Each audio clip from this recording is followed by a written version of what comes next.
सामाजिक कार्यकर्ते मनोजभाऊ परदेशी यांचा अभिष्ट चिंतन सोहळा साधेपणाने संपन्न।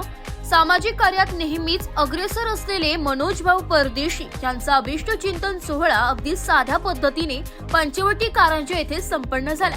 त्यांच्या कार्यशैलीला अनुसरून कोणताही गाजावाजा न करता हा सोहळा साजरा करण्यात आला। या प्रसंगी त्यांच्या मित्र परिवार, सहकारी तसेच परिसरातील अनेक नागरिकांनी मनोजभाऊंना शुभेच्छा दिल्या। अनेकांनी प्रत्यक्ष भेट घेण्याऐवजी फोनद्वारे, मेसेजद्वारे आणि सोशल मीडियावरून त्यांच्याशी संपर्क साधत आपल्या शुभेच्छा व्यक्त केल्या। त्यांच्या सामाजिक बांधिलकीबद्दल आणि सातत्याने जनहितासाठी चालवलेल्या उपक्रमांबद्दल लोकांनी कृतज्ञता व्यक्त केली आहे। माझं नाव सतीश इसरानी। आमचे भाऊ मनोज भाऊ यांचा आज वाढदिवस आहे। त्यासाठी आम्ही सर्व मंदिराच्या दातार ग्रुपचे सेवेकरी सर्व जमलेलो आहेत।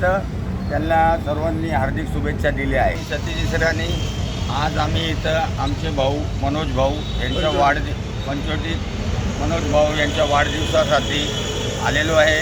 आम्ही साध्या पद्धतीने त्यांचा वाढदिवस केला आहे। मी आमच्या सर्व मित्र परिवार त्यांना शुभेच्छा देतोय। मी मनोज मोहन परदेशी। माझ्या वाढदिवसामुळं हे सतीश भाऊ, अमोल भाऊ, किरण विरकर, शाहू भाऊ, गोपी सावकार, सुखराज भाऊ, आपले महाराज सुरेश भाऊ यांनी सगळ्या माझ्या शुभेच्छा दिल्याबद्दल माझे धन्यवाद। मी त्यांचे आभार मानतो।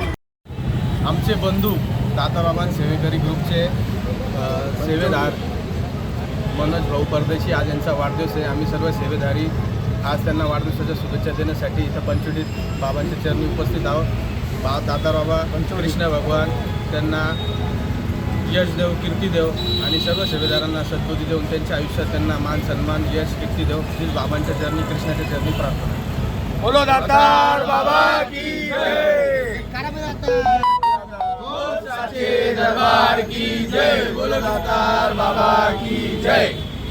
ब्युरो रिपोर्ट, नाशिक लोकशाही न्यूज, नाशिक।